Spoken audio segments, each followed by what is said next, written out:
శతాధిపతులారా రండి, దశాధిపతులారా రండి. ఏం రాజా పిలిచారు?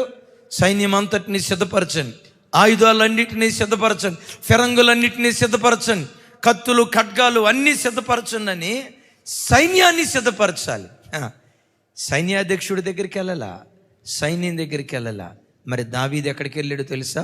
సైన్యములకు అధిపతి యెహోవా యొద్దకు వెళ్ళాడు.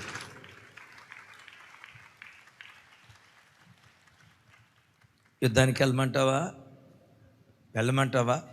నిస్సందేహంగా పో, నీకు జయం ఇస్తానన్నాడు. దేవుని మాట పట్టుకొని యుద్ధానికి వెళ్ళాడు. దావీదు కత్తి దోస్తూ ఉంటే శత్రువులు నిలవలేక పడిపోతూ పారిపోతూ ఉంటే ఆ స్థలానికి ఏమని పేరు పెట్టాడు తెలుసా? బయల్ పెరాజీము అని పేరు పెట్టాడు. అనండి ఒకసారి. బయల్ పెరాజీము అనే పేరుకున్న అర్థం ఏంటో తెలుసా? ప్రవాహమునకు చెత్త కొట్టుకొని పోయినట్లుగా నా శత్రువులు నా ఎదుట నిలవలేక వారు కొట్టుకొని పోయారు అంటాడు. నా వైపు చూడండి. ఈరోజు నేను భయపెట్టిన శత్రువేదో, భయపెడుతున్న శత్రువేదో, దేవుని ప్రతినిధిగా నా చేతులెత్తి మిమ్మల్ని దీవిస్తున్నాను. ఏ శత్రువులు భయపెడుతూ మిమ్మల్ని తరమాలని ప్రయత్నం చేస్తున్నారో ఈ దినం నుండి ఆ శత్రువులు ప్రవాహానికి చెత్త కొట్టుకొని పోయేటట్లుగా, శత్రు కార్యాలు కొట్టుకొని పోయేటట్లుగా దేవుడు కార్యం చేయునుగాక. నేను తరమాలని ఎవడు నీ గుండెల్లో భయాన్ని పుట్టించాడు, ఓ తెలియని కలవరం ఏ పరిస్థితులు నీ గుండెల్లో పుట్టించాయో, ఒకవేళ అప్పులనే శత్రువు, అసమాధానమనే శత్రువు, భార్యాభర్తల మధ్యలో ఐక్యత లేని ఏ శత్రువు నిన్ను భయపెడతా వచ్చిందో, ఏ భయంతో ఈరోజు మందిరానికి వచ్చావో, దేవుని ప్రతినిధిగా నా చెయ్యెత్తి మిమ్మల్ని దీవిస్తున్నాను. మిమ్మల్ని భయపెడుతున్న శత్రువు ప్రవాహానికి చెత్త కొట్టుకొని పోయేటట్లుగా, మీ సమస్యలు కొట్టుకొని పోయేటట్లుగా నా దేవుడు కార్యం చేయునుగాక. అలాంటి కార్యం దేవుడు చేయాలంటే ప్రతి విషయంలో ఎవరి యొద్ద విచారణ చేయాలి? రైట్, నిస్సందేహంగా పో అన్నాడు. అప్పుడు దావీదు ఏం చేశాడో తెలుసా? 600 మంది తన ప్రాణ స్నేహితులను వెంటబెట్టుకొని యుద్ధానికి బయలుదేరాడు. యుద్ధానికి పరిగెత్తేటప్పుడు వాళ్ళు ఆల్రెడీ 3 రోజుల క్రితం తీసుకొని వెళ్ళిపోయారు. వీళ్ళు ఇప్పుడు ప్రయాణం అయ్యారు. 3 రోజుల క్రితం వెళ్ళిపోయిన వ్యక్తులను పట్టుకోవాలంటే ఎంత ప్రయాసంతో కూడుకుంది. పరిగెత్తారు.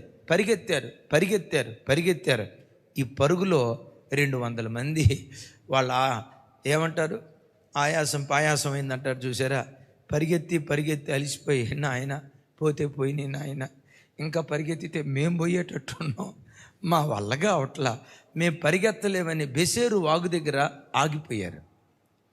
200 మంది ఆగిపోయారు. వాళ్ళందరూ చూసి అంటారు, అయ్యా వాళ్ళు ఆగిపోయారేమో, మనం 400 మంది సాగిపోదాం, అలిసిపోవద్దాం, సాగిపోదాం. ఎప్పటి వరకు సాగిపోదామో తెలుసా?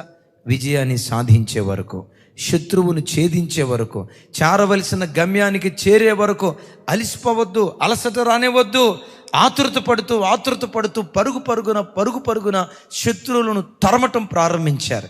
బిడ్డలారా, మీతో ఒక మాట చెప్తాను. మీతో పాటు బాప్తిస్మం పొందిన వాళ్ళు ఉంటారు, మీతో కలిసి దేవునిలో ఎదిగిన వాళ్ళు ఉంటారు. మీరు మందిరానికి వచ్చిన తొలిటి దినాల్లో మీతో పాటు మందిరానికి వచ్చిన ఆ కొత్త వ్యక్తులు ఉంటారు. ఈ విశ్వాస యాత్రలో పరిగెత్తేటప్పుడు కొంతమంది పరిగెత్తలేక నీ కళ్ళ ముందు పడిపోయిన వ్యక్తులు ఉంటారు. ఒకప్పుడు దేవుడని ఎగిరి, ఒకప్పుడు దేవుడని దేవుని కొరకు బ్రతికి, ఆ తర్వాత భక్తిలో సన్నగిల్లి నామకార్థులుగా మారిపోయిన వాళ్ళు ఉంటారు, తాగుబోతులుగా మారిపోయిన వాళ్ళు ఉంటారు, దేవుని బాహాటంగా సిలువ వేసే కొంతమంది వ్యక్తులు ఉంటారు. వాళ్ళని చూసి నువ్వు ఆగిపోవద్దు. వాళ్ళు ఆగిపోయారేమో, నేను సాగిపోతా. వాళ్ళు మధ్యలో నిలిచిపోయారేమో, చనిపోయే ఆఖరి క్షణం వరకు నేను సాగిపోతానని నీ పరుగును ప్రారంభించు. ఏది పట్టుకోవాలని పరిగెత్తుతున్నావో ఆ పరుగు పందెంలో విజేతగా దేవుడు నిన్ను నిలవబెడతాడు. చప్పట్లు కొడితే సైకు స్తోత్రాలు చెప్తాం. ఆ 200 మంది అలిసిపోయారు, ఈ 400 మంది అలిసిపోలేదు. అలిసిపోకుండా దావీదు పరిగెత్తాడు కనుకే తాను పోగొట్టుకున్న దానికంటే శ్రేష్టమైన దాన్ని పొందుకున్నాడు. తమ్ముడు, చెల్లి, నా వైపు చూడండి. దేవుని సన్నిధిలో ఏదైనా ఒక విషయం కొరకు నువ్వు ప్రార్థించేటప్పుడు ప్రార్థించావు, జవాబు రాలా, అలిసిపోకు. కన్నీళ్లు కార్చావు, అయినా జవాబు రాలా, అలిసిపోకు. 2022 సంవత్సరం ఉపవాస ప్రార్థనలో ప్రార్థించానన్నా, 21 రోజులు కడుపు చంపుకొని ప్రార్థించానన్నా జవాబిస్తాడని ఎదురు చూశా, రాలా. బలం కూడగట్టుకొని 2024లో ప్రార్థన చేశా, 21 రోజులు ఉపవాసం ఉండి ప్రార్థన చేశా, జవాబు వస్తుంది వస్తుంది వస్తుంది వస్తుంది వస్తుందని ఎదురు చూశా, రాలా. అన్నయ్య లాస్ట్ ఇయర్ 2025 గత సంవత్సరంలో కూడా 21 రోజులు ఉపవాస ప్రార్థన చేశా, నా పట్ల అద్భుతం చేశాడని వాళ్ళు అంటున్నారు, వీళ్ళ పట్ల అద్భుతం చేశాడని వీళ్ళు అంటున్నారు, అదిగో మా ఉద్యోగంలో అద్భుతం చేశాడని వాళ్ళు అంటున్నారు, మా పని స్థలంలో అద్భుతం చేశాడని వీళ్ళు అంటున్నారు. ఎంతమంది అద్భుతాలని చెప్తున్నారు, కానీ గడిచిన 4 సంవత్సరాలు బట్టి ప్రార్థించిన ఒక చిన్న అద్భుతం కూడా జరగల, ఓ చిన్న మహత్కార్యం కూడా జరగల. 4 సంవత్సరాలు 21 రోజు కడుపు చంపుకొని ప్రార్థించా, అయినా నాకు ప్రతిఫలం రాలా. ఇంకెందుకు ప్రార్థన చేయాలి? అలసిపోకు. ఓ చక్కటి ఖరీదైన మాట చెప్తాను, అందరు నా వైపు చూడండి. అలసిపోకు, ఏనాడు అలసిపోకు. ఇక నా బ్రతికింతేలే, నాకు ప్రార్థన చేసిన జవాబు రాదులే, దేవునికి నా మీద మనసు లేదులే, నన్ను చిన్నచూపు చూసేడులే, నన్ను మూలన పెట్టాడులే అనే మాట పొరపాటున నీ నోట రాకుండును గాక. ఓపిక ఉన్నంత వరకే కాదు, ఊపిరున్నంత వరకు దేవుని సన్నిధిలో పోరాడు. నా మాట అర్థమైందా? ఓపిక ఉన్నంత వరకే కాదు, ఊపిరి ఉన్నంత వరకు, అంటే కొర ప్రాణంతో కొట్టుమిట్టాడే ఆఖరి క్షణాల్లో కూడా దేవుని సన్నిధిలో పోరాడటం నేర్చుకో. తప్పకుండా నీ తల నా దేవుడు పైకెత్తుతాడు. తప్పకుండా అవమానం పొందిన చోటే రెట్టింపు ఘనత నీ ఒడిలో నా దేవుడు వేయునుగాక. నమ్మిన బిడ్డలు చప్పట్లు కొడుతూ స్తోత్రాలు చెప్దాం గట్టిగా గట్టిగా గట్టిగా. హల్లెలూయా. ఎక్కడైతే అలసిపోకుండా సొమ్మసిల్లిపోకుండా నువ్వు పరిగెత్తుతూ ఉంటావు. ఓ కుటుంబం, తమ్ముడు బాలు అని, తమ్ముడు సెకండ్ సర్వీస్కి వచ్చినట్టున్నారు. వాళ్ళు మందిరానికి దగ్గరలో చర్చి తీసుకుందామని చింతల్లో ఉండేవాళ్ళు. భార్యాభర్తలు ఇద్దరు మంచి సాఫ్ట్వేర్ ఇంజనీర్లు, మంచి భక్తి కలిగిన బిడ్డలు. సరే, సూరారం ప్రాంతంలో చర్చికి దగ్గరలో ఇల్లు తీసుకుందాం, సొంతగా ఇల్లు కొనుక్కుందామని దరిదాపుగా 10-15 దాకా ఇల్లు చూశారు. ఆ ఇల్లు చూసి, ఒక ఇల్లు చూసి పరిగెత్తుకుంటూ మా దగ్గరకు వచ్చి, అన్నయ్య పలానా చోట ఇల్లు చూసాం అన్నయ్య, భలే ఉంది అన్నయ్య, మాకు బాగా నచ్చింది అన్నయ్య, ఆ ఇల్లు మాకు ఇచ్చేటట్టుగా ప్రార్థన చేయండి అని చేయించుకునేవాళ్ళు, ప్రార్థన చేసేవాళ్ళు. తెల్లని తర్వాత ఆ ఇంటికి వెళ్తే ఆ ఇల్లు ఆల్రెడీ ఎవరికో అమ్మేశారంట. నా దగ్గరికి నిరాశతో నీరసంగా వచ్చారు. అమ్మ ఏమైందిరా తల్లి? అన్నయ్య ప్రార్థన చేసాం కానీ ఎందుకు దొరకలేదు అన్నయ్య. పర్లేదు, అంతకంటే మంచిది ఏదో ఇస్తాడులే అన్నయ్య అని అన్నారు. మొత్తానికి అట్లా 7-8 ఇళ్ళు దాకా చూశారు. ఇది నచ్చింది అనుకుంటే అందినట్టే అంది, ఇక ఆఖరికి దూరం అయిపోయింది. ఒకరోజు ఆ తమ్ముడు వచ్చి అంటాడు, అన్నయ్య అసలు మాకు ఇల్లు ఇయటమే దేవుని చిత్తం కాదు అనుకుంటా అన్నయ్య. ఎంత పెద్ద మాట అన్నాడు. నేను మిమ్మల్ని అడుగుతా, మనం అద్దెలలో ఉండటం దేవుని చిత్తమా? అనకండి అమ్మా, నోరు తెరిచి చెప్పండి. అద్దెలలో ఉండటం దేవుని చిత్తమా? నా ప్రార్థన ఏంటో తెలుసా?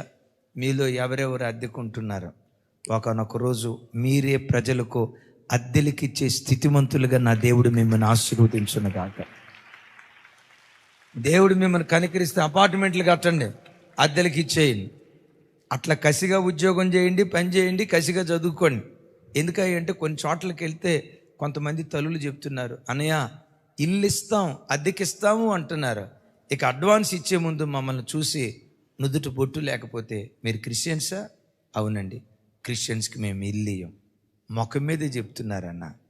నేనంట, వాళ్ళ దగ్గరికి వీళ్ళ దగ్గరికి మనం అద్దెకి వెళ్ళటం ఎందుకు? అడగండి, ప్రభా మేమే అనేకులకు అద్దెకిచ్చేటట్లుగా ఒక్కొక్క క్రైస్తవుడి భూమి మీద అపార్ట్మెంట్లు కట్టుదురు కాక. ఎంతమందికి కావాలో వాళ్ళందరూ చేతులైతే యేసయ్యకు స్తోత్రాలు చెప్తాం. వద్దనుకుంటే దేవుడు మీకు ఒక్కొక్కరు చూడండి, దేవుడు ఇచ్చును కాక. గట్టిగా చెప్తాం ఆమెన్. సరే, ఆ బెడ్లో నిరాశతో వచ్చారు. అన్నయ్య ఇక దేవుని చిత్తం కాదేమని అన్నయ్య అన్నారు. అట్లా అనొద్దు తమ్ముడా, ట్రై చేయండి. నేను ఒకటి ఖచ్చితంగా చెప్తా, దేవుడు తన ప్రజలకు ఏది ఇచ్చినా శ్రేష్టమైన దాన్ని ఇస్తాడు. The best, good better best, good better best. దేవుడు తన ప్రజలకు గుడ్డుగా ఇచ్చేది, గుడ్ అంటే ఇది అనుకునేది కాక, దేవుడు తన ప్రజలకు గుడ్డుగా ఇచ్చేది, బెటర్గా ఇచ్చేది, ది బెస్ట్. నువ్వు దేవుని చిత్తం కొరకు కనిపెట్టు, అలుపెరగని వీరునిగా దేవుని సన్నిధిలో పోరాడు, నీ ఒడిలో ది బెస్ట్ నా దేవుడు వేయునుగాక. మొత్తానికి ఒక ఇల్లు చూశారు. వాళ్ళు ఎంత సంతోషంగా వచ్చారో తెలుసా? అన్నయ్య మీరు అన్నట్లుగానే ది బెస్ట్ ఇల్లు చూసాం అన్నయ్య. మొత్తానికి వాళ్ళు రేపు వచ్చి అడ్వాన్స్ ఇవ్వమన్నారు అన్నయ్య, అడ్వాన్స్ కూడా ఇచ్చేసాం అన్నయ్య. ఇప్పుడు అసలు అమౌంట్ ఇవ్వడానికి వెళ్ళబోతున్నాం అన్నయ్య.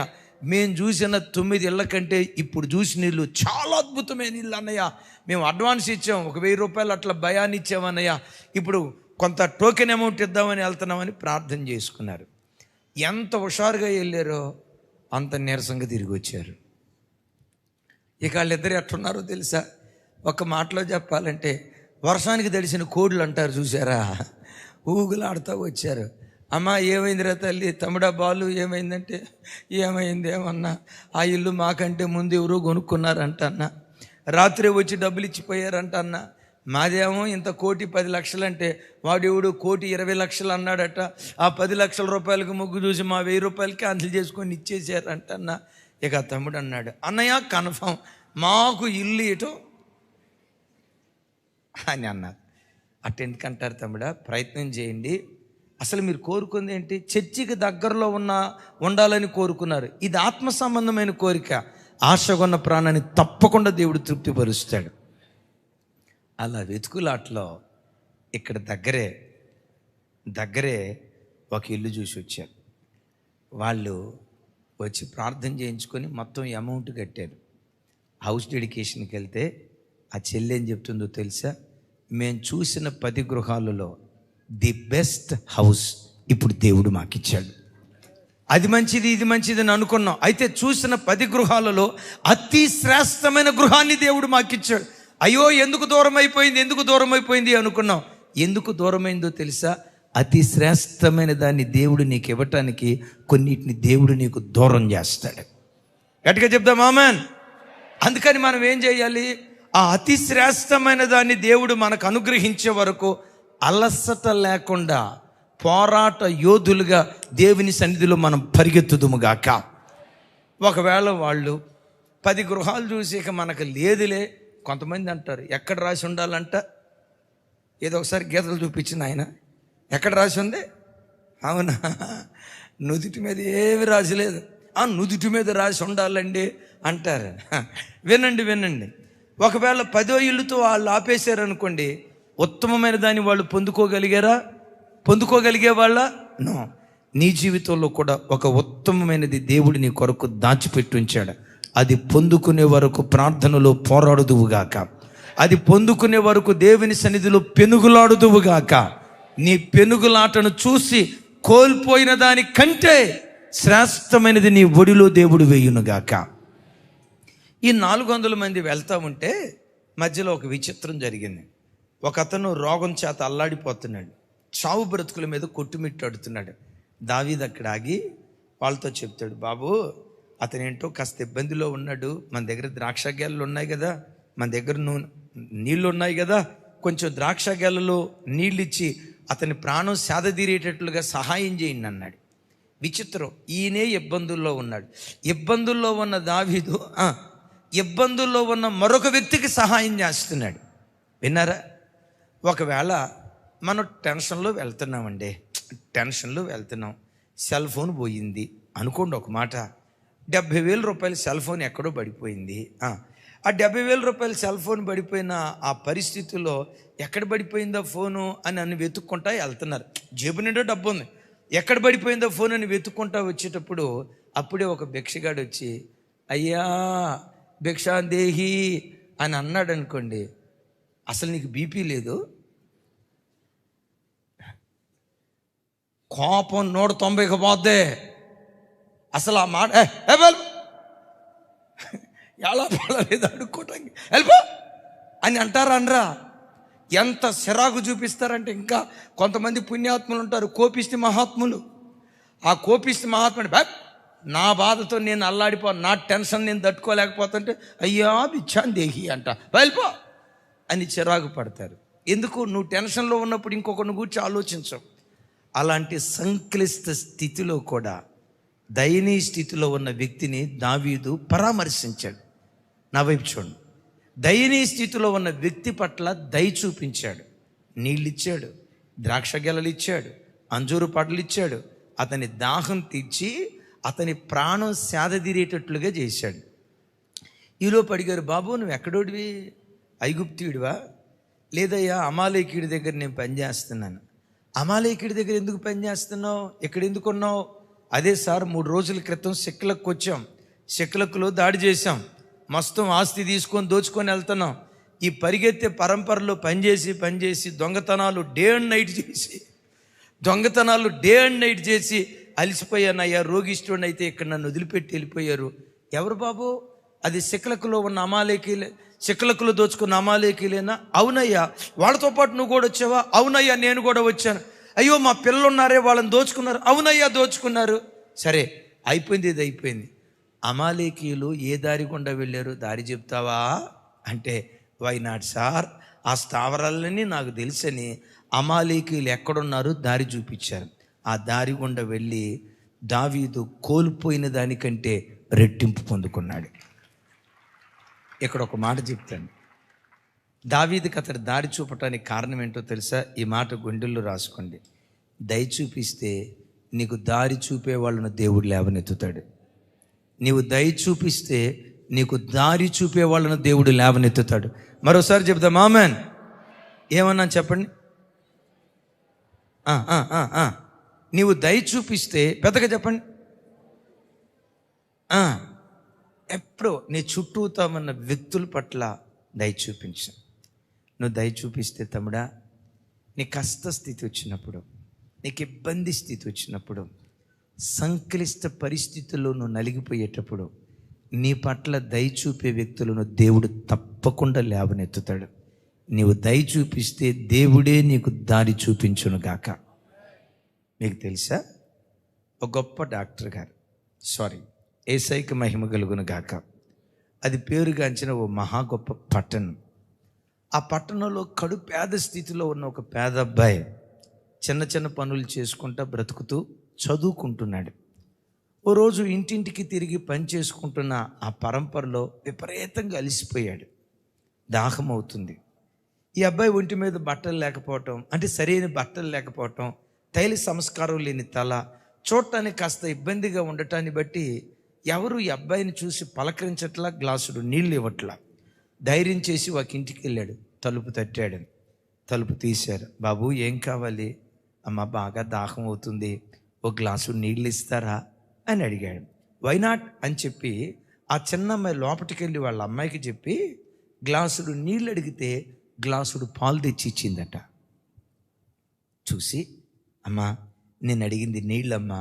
అవును బాబు, నువ్వు అడిగింది నీళ్ళే, నేను పాలు ఇస్తున్నా.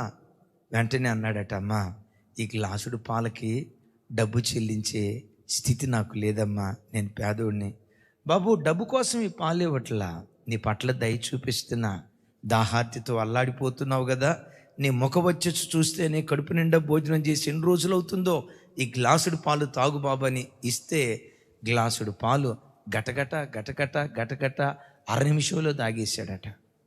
అమ్మా నిన్ను వందనాలమ్మా అని కృతజ్ఞత చెల్లించి ఆ బాబు వెళ్ళిపోయాడు. సంవత్సరాలు అట్లా గడుస్తున్నాయి. ఆ పేద బాబుకి గ్లాసుడు పాలిచ్చిందే ఆ అమ్మాయి పెరిగి పెద్దదైన తర్వాత ఒక తెలియని అరుదైన వ్యాధి, ఒక భయంకరమైన ఏమంటారు మరణకరమైన వ్యాధి ఈ అమ్మాయికి వచ్చింది. వీళ్ళ మధ్యతరగతి కుటుంబం, అంత ఖర్చు పెట్టి వైద్యం చేయించుకునే స్తోమత లేదు. సరే, ఈ రోగం ఏంటో తెలుసుకుందామని పట్టణంలో అమెరికాలో పేరుగాంచిన ఓ పెద్ద హాస్పిటల్కి వెళ్ళారు. చూసారా, పెద్ద హాస్పిటల్కి వెళ్ళారు. ఆ హాస్పిటల్కి వెళ్ళి చెక్ చేయించిన తర్వాత డాక్టర్ వచ్చి చెప్పాడు. ఒక డాక్టర్ వచ్చి, అమ్మా ఇన్ని లక్షలు అవుతుందమ్మా అనే లోపు, హై బాబోయ్, మా ఇల్లు అమ్ముకున్న, పొలాలు అమ్ముకున్న అంత డబ్బు మా దగ్గర లేదయ్యా, మా బిడ్డని తీసుకొని వెళ్ళిపోతాం, ఇచ్చేయండి అయ్యా అనే లోపు, ఆగండమ్మా ఏదో లోపల జరుగుతుంది అనే లోపు ఈ అమ్మాయికి ఆపరేషన్ జరిగింది. మరణంలో నుండి జీవానికి దాటించబడింది, సజీవురాలుగా హాస్పిటల్లో నుంచి డిశ్చార్జ్ కాబోతుంది. ఈలోపు బాబు ఎంత బిల్ అయింది, ఎంత బిల్ అయింది, ఎంత బిల్ అయింది అని అడుగుతూ ఉంటే, ఆల్రెడీ బిల్ ప్లే చేసి ఉన్నారమ్మా, ఆల్రెడీ బిల్ పే చేశారమ్మా అని చెప్తున్నారట. ఎవరు పే చేశారయ్యా? మేము పే చేయలేదే బాబోయ్, 4 లక్షలు 5 లక్షలు అన్నారు. తమ్ముడు ఫోటో చూపించాం. 4 లక్షలు 5 లక్షలు అన్నారు, మేమేం పే చేయలేదు కదా అంటే, ఆ బిల్లు మీద, అదే బిల్లు ఉంటుంది చూసారా, ఆ బిల్లు మీద ఇట్లా రాసిందట. ఏంటో తెలుసా? Paid in full with a glass of milk. ఈ డబ్బంతా గ్లాసు మిల్క్తో చెల్లించారు అని రాసిందంట. 4 లక్షల రూపాయలు ఏంటి, గ్లాసుడు మిల్క్ ఏంటి? ఈ అమ్మాయికి అర్థం కాక గందరగోళంలో బెత్తరపోత తల్లి కూతురు చూస్తూ ఉంటే, అప్పుడు ఒక డాక్టర్ గారు వచ్చాడట. అంటాడట, అమ్మా, చిన్న పిల్లవాడిగా ఉన్నప్పుడు నేను మీ ఇంటికి వచ్చి గ్లాసుడు మంచినీళ్ళు అడిగానే, నాకు గ్లాసుడు పాలిచ్చారే, నా పట్ల మీరు దయ చూపారు గనుక నేను మీకు దారి చూపేవాడిగా దేవుడు మార్చాడమ్మా. మీరు చూపించిన దయ వ్యర్థం కాల, మీరు చూపించిన దయ వ్యర్థం కాల, మీరు నా పట్ల దయ చూపిస్తే దేవుడే మీకు దారి చూపాడమ్మా. ఈ 4 లక్షలు equal to glass of milk. ఎప్పుడు బిడ్డలారా, నీ పట్ల కాఠిన్యం చూపించిన వ్యక్తికి కూడా నువ్వు కనికరాన్ని చూపించు. నువ్వు మనిషి పట్ల కనికరం చూపిస్తే దేవుడు నీ పట్ల కనికరం చూపిస్తాడు. మనిషి కనికరం చూపిస్తే గుప్పెడు విప్పుతాడు, దేవుడు కనికరం చూపిస్తే ఆకాశ వాకిళ్ళు విప్పుతాడు. చప్పలు కొడుతూ స్తోత్రాలు చెప్తాం. ఓ చిన్న మాట చెప్పి నేను ప్రార్థన చేస్తాను. సహజంగా మీరు మమ్మల్ని చూడటంతో, అంటే మీరు అనుకోవటం తప్పేం కాదు, అనేవాళ్ళ దగ్గర బాగా డబ్బులు కుప్పలు అబ్బా గిన్నె నిండి పొంగి. ఆ మధ్య ఎవరు అన్నారట, జెర్మియా అన్న దగ్గర ఎంత లేదైనా 10 కోట్లు అన్నా ఉంటాయి కదా అన్నారంట బయట ఒక పాస్టర్ గారు. నేను ఆ మాటని ఏమన్నాను తెలుసా? ఆమెను అనుకున్నా. కానీ ప్రజలకు తెలియంది ఏంటంటే, ఏనాటి మన్నా ఆనాడే మేము ఏరుకోవాలి. పరిచర్య పెరిగే కొద్దీ ఖర్చులు కూడా పెరుగుతూ ఉంటాయి. సామెత ఊరకనే బొట్టలా, ఎంత చెట్టుకు అది ఇప్పుడు నాకు అర్థమవుతుంది. పరిచర్య ఎంత పెరుగుతుందో ఖర్చులు కూడా అంతే పెరుగుతూ ఉంటాయి. ఈ ప్రక్కమటి సండే స్కూల్ భవనం ఉంది కదా, ఆ స్థలం కొని సండే స్కూల్ కట్టడానికి శతవిధాల ప్రయత్నం చేస్తా ఉన్నాం. డబ్బులు లేవు. గడిచిన మే నెల వరకు విపరీతమైన మీటింగ్స్, దరిదాపుగా ఒట్టి మీటింగ్స్కే 1,50,00,000 రూపాయల దాకా ఖర్చు అయింది. దరిదాపుగా 15 మీటింగ్స్ దాకా పెట్టాం. ఆల్మోస్ట్ చేతిలో ఉన్న జలాశయాలన్నీ ఆవిరైపోయినాయి. అయితే సడన్గా ఒకరోజు ఓ పాస్టర్ గారి చర్చి తగలబడిపోయిందని తెలిస్తే దగ్గరలో ఓ చోట, సరే ఆ ప్రాంతానికి వెళ్ళేటప్పుడు పరిశుద్ధాత్మ దేవుడు నా దగ్గర ఉన్న అమౌంట్ ఆ సేవకుడు కానుక ఇవ్వమన్నాడు. నా దగ్గర ఇక ఆ అమౌంట్ తప్ప బ్యాంకులో కానీ ఫెయిత్లో కానీ అనా పైసలు లేదు. దేవుడు చెప్పేటప్పుడు కూడా మొత్తం ఇవ్వమన్నాడు. అనండి ఒకసారి. మీరు బాగానే అంటారులే. మొత్తం ఇవ్వమన్నాడు. ప్రభా, కాదు ప్రభా, సండే స్కూల్ అది కొని ఖాళీ అయిపోయింది అయ్యా, చాలా ఇబ్బంది అవుతుంది, అలా స్థలం ఖాళీగా ఉంటే రేపేది. ప్రభు అన్నారు, నీ దగ్గర ఉన్న మొత్తం ప్రభు, నీ దగ్గర ఉన్న మొత్తం ఇవ్వమన్నారు. నేను మాట్లాడకుండా ఆ సంఘం ఇలా భయంకరమైన స్థితిలో ఉంది. నా వంతు తోటి సేవకుడిగా నేను చేయాలని చెప్పి నేను చేయగలిగింది చేశాను. ఆ తర్వాత ఆదివారం ఆరాధన అయిపోయిన తర్వాత అద్భుతం తెలుసా, నేను ఆ స్థలంలో ఎంత ఇచ్చానో, నేను ఇచ్చిన దానికంటే 10 అంతల రెట్టింపు ఒక ఆదివారం మందిరంలో దేవుడు ఇచ్చాడు. ఈ రోజుకి ఆ బిడ్డ ఎవరో నాకు తెలియదు, అతని పేరేంటో నాకు తెలియదు. ఊరు పేరు లేకుండా ఒకే వ్యక్తి బండిల్స్ కానుకలు పెట్టెలు వేసి వెళ్ళిపోయాడు. ఆ కానుకల పెట్టెలోంచి కానుక తెస్తూ ఉంటే పిల్లలు వచ్చి, అన్నయ్య ఇదిగో ఇంత వచ్చినాయి. ఊరుకుంటారా, ఇంట్లో ఎందుకు వస్తుంది? లేదన్నయ్య ఇదిగో ఎవరో వేసి వెళ్ళారు, పేరు లేదు ఊరు లేదు. అప్పుడు దేవుడు ఏమంటాడు తెలుసా? నువ్వు దయ చూపించావుగా, నేను దారి చూపించా.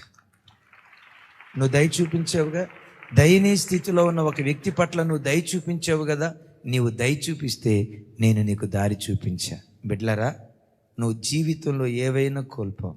నీ దేవుడు ఎవరో తెలుసా? కోల్పోయిన దానికంటే శ్రేష్టమైనదే ఈ మధ్యాహ్నమే నీ ఒడిలో నా దేవుడు వేయునుగాక. ఏం కోల్పోయి వచ్చావు? ధైర్యం విడిచిపెట్టకు. ఏం కోల్పోయి వచ్చినా ప్రతి క్షణం విచారణ చేయి. ఏం కోల్పోయి వచ్చినా అలుపెరగని వీరునిగా పోరాడుతూ ఉండు. ఏం కోల్పోయి వచ్చినా దయ చూపించు. దేవుడు నీకు దారి చూపించి కోల్పోయిన దానికంటే శ్రేష్టమైనది దావీదుకి ఇచ్చినట్లుగా నీకు నీ దేవుడు నిశ్చయంగా ఇచ్చునుగాక.